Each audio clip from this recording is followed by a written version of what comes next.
അതേസമയം ശ്രീകാര്യത്ത് മുഖ്യമന്ത്രിയെ വഴിയിൽ തടഞ്ഞ സംഭവത്തിൽ DCC അംഗം ചേന്തി അനിലിനെതിരെ നടപടിക്ക് സാധ്യത വരുന്നുണ്ട്.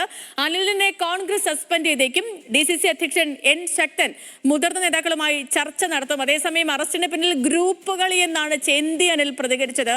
മുഖ്യമന്ത്രിയെ പരിപാടിയിൽ ക്ഷണിച്ചില്ല എന്ന കാര്യം കള്ളമാണെന്നും സ്പെഷ്യൽ ബ്രാഞ്ച് ഉദ്യോഗസ്ഥർ സ്ഥലത്ത് പരിശോധന നടത്തിയിരുന്നുവെന്നും അനിൽ പറഞ്ഞു. ആ പ്രതികരണം കേൾക്കാം.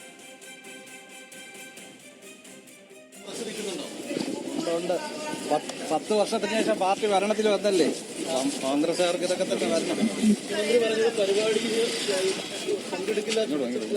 ക്ഷണിച്ചിട്ടില്ല. തലേ ദിവസം സ്പെഷ്യൽ ബ്രാഞ്ച് ഉൾപ്പെടെയുള്ള ബോംബ് സ്ക്വാഡ് വന്ന് സ്റ്റേജ് പരിശോധിച്ചല്ലോ. തലേ ദിവസം മെനങ്ങാന്ന് ഉച്ചയ്ക്ക് വന്ന് പരിശോധിച്ചിട്ടല്ലേ പോയത്. അതിന്റെ CCTV വിഷ്വലെല്ലാം ഞങ്ങളിലുണ്ടല്ലോ. പോവല്ലേ, ഇത് പാർട്ടിക്കകത്തുള്ള ഗ്രൂപ്പ് കളിയാണ്, അല്ലാതെ കോൺഗ്രസ് അധികാരത്തിലിരിക്കുമ്പോൾ കോൺഗ്രസ് പ്രവർത്തകർ അറസ്റ്റ് ചെയ്തത് പ്രതിഷേധാർഹമെന്ന് കോൺഗ്രസ് നേതാവ് സുഹൈൽ ഷാജഹാൻ പറഞ്ഞു. മുഖ്യമന്ത്രിയുടെ നിലപാട് ശരിയല്ലെന്നും അനിലിനെതിരെയുള്ള നടപടിയിൽ തീരുമാനമെടുക്കേണ്ടത് KPCC എന്നും സുഹൈൽ ഷാജഹാൻ വ്യക്തമാക്കി.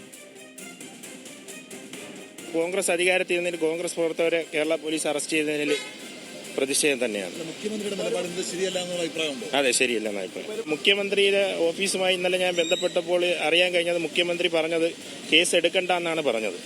പിന്നെ ഇത് ആരുടെ താല്പര്യത്തിന്റെ മേലാണ് കേസെടുത്ത് പുള്ളി അറസ്റ്റ് ചെയ്ത് ജയിലിലടയ്ക്കാൻ നോക്കുന്നതെന്ന് അറിയത്തില്ല. ഹാൻസ് ജോൺ വിവരങ്ങളുമായി നമുക്കൊപ്പം തത്സമയം ചേർന്നുണ്ട്. ഹാൻസെ, ഈ വിഷയം ശരിക്കും ഗുരുതരമാണ്. കാരണം CMന്റെ വാഹനമൊക്കെ പൊതുമധ്യത്തിൽ റോഡിൽ തടഞ്ഞു നിർത്തുക എന്നൊക്കെ പറയുന്നത് അത്രയും ഗുരുതരമായ കാര്യമാണ്. അതിലാണ് ഇപ്പം ചേന്തി അനിലിനെതിരെ നടപടിയും വന്നിരിക്കുന്നത്. ആ നടപടി പോലീസ് നടപടി മാത്രമല്ല, സംഘടനാ തലത്തിലും നടപടി വരുന്നു എന്നറിയുന്നു. അപ്പൊ അതിന്റെ വിശദാംശങ്ങൾ എങ്ങനെയാണെന്ന് വേണം. അതിനൊപ്പം തന്നെ ഇപ്പൊ തുടക്കത്തിലെ 2 അഭിപ്രായമായി 2 ചേരിയായിട്ട് കാര്യങ്ങൾ മാറുകയാണോ?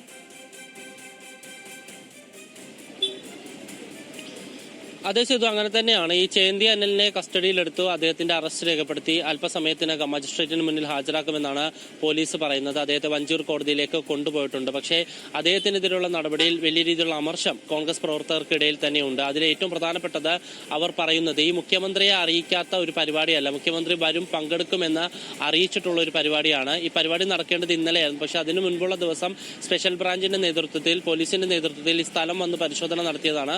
മുഖ്യമന്ത്രി എത്തും എന്ന് ഓഫീസ് അറിയിക്കുകയും ചെയ്തതാണ്. പിന്നീട് എപ്പോഴാണ് ഈ പരിപാടി ഷെഡ്യൂളിലില്ല അല്ലെങ്കിൽ മുഖ്യമന്ത്രി പങ്കെടുക്കില്ല എന്ന് തീരുമാനിച്ചത് എന്നുള്ള കാര്യമാണ് കോൺഗ്രസ് പ്രവർത്തകർ പ്രധാനമായും ചോദിക്കുന്നത്. ഒപ്പം തന്നെ ഇന്നലെ മുഖ്യമന്ത്രിയുടെ വാഹന വ്യൂഹം ചെമ്പഴന്തിയിലേക്ക് പോകുമ്പോൾ അത് തടഞ്ഞതല്ല, സ്ത്രീകളടക്കമുള്ള കോൺഗ്രസ് പ്രവർത്തകരും അതിനോടൊപ്പം തന്നെ ഈ ശ്രീനാരായണ ഗുരു ജയന്തിയുമായി ബന്ധപ്പെട്ട് ഈ പരിപാടിയിൽ, ജയന്തിയിൽ നടക്കേണ്ട പരിപാടിയിൽ പങ്കെടുക്കേണ്ടിയിരുന്ന ആളുകളും അവിടെ ഉണ്ടായിരുന്നു. അവിടെ മുഖ്യമന്ത്രിയുടെ വാഹന വ്യൂഹം കണ്ടപ്പോൾ അവിടെ നിന്ന് മുഖ്യമന്ത്രിയെ കാണാൻ വേണ്ടി കാത്തുനിന്നതാണ് എന്നുള്ള പ്രതികരണമാണ് ഇവരുടെ ഭാഗത്തുനിന്ന് ഉണ്ടാകുന്നത്. അത്തരമൊരു നടപടി ഉണ്ടായതിൽ തുടർന്ന് പിന്നീട് എന്തിനാണ് ചേന്തി അനിലിനെതിരെ ഇങ്ങനെ നടപടി സ്വീകരിക്കുന്നത് എന്നാണ് കോൺഗ്രസ് പ്രവർത്തകർ ചോദിക്കുന്നത്. ചുരുക്കത്തിൽ 2 അഭിപ്രായം തുടക്കത്തിൽ അവിടെ രൂപപ്പെട്ടിട്ടുണ്ട് എന്ന് വേണം നമ്മൾ മനസ്സിലാക്കാൻ.